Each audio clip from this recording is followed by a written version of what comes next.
அதாவது திருடன் வந்து கொல்லவும் அடிக்கவும் வருகிறான், வேறொன்றுக்கும் வரான், நானும் அவைகளுக்கு ஜீவன் உண்டாயிருக்கவும் அது பரிபூர்ணம் அடையும் வந்தேன்னு காட் சொல்றாங்க.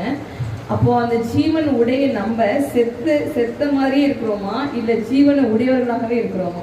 இந்த 10 மாசம் நம்ம செத்த கிரியைகளே செஞ்சுட்டு இருந்தோமா, இல்ல ஜீவனுக்கு ஏதுவான கிரியைகளை நம்ம செஞ்சுட்டு இருந்தோமா? எத்தனை பேருக்கு இது விளங்குதுன்னு எனக்கு தெரியல. விளங்குச்சுன்னா நீங்க ஜீவனுக்குரியவர்கள். ஹல்லேலூயா.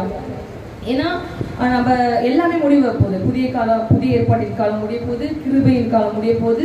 நீங்க நம்ம அந்த காலத்துல வந்து இயேசு தேவனை வந்து எப்படி சொல்லுவாங்கன்னா தேவன் கர்த்தர் அப்படிதான் ஒரு தூரமா தான் வச்சு பண்ணிட்டு இருந்தாங்க. இன்னைக்கு நம்ம எப்படி சொல்றோம்? வாயத்திறந்தாலே ஏசு அப்பா, ஏசப்பா அப்படிங்கிற ஒரு ஆவியை நமக்குள்ள கொடுத்து இருதயத்துல ஊற்றி பிள்ளைங்கிற ஒரு ஆவியை நமக்கு கொடுத்து நம்ம உட்கார வச்சிருக்காரு. ஜீவனுக்கு ஏற்ற மாதிரி உட்கார வச்சிருக்காரு. நம்ம முன்னாடி எப்படி இருந்தோம்னா மரணத்துக்கு ஏதுவா இருந்தோம், சாவுக்கு ஏதுவாக தான் நம்ம இருந்தோம். இயேசுவை ஏற்றுக்கொண்டு போதும்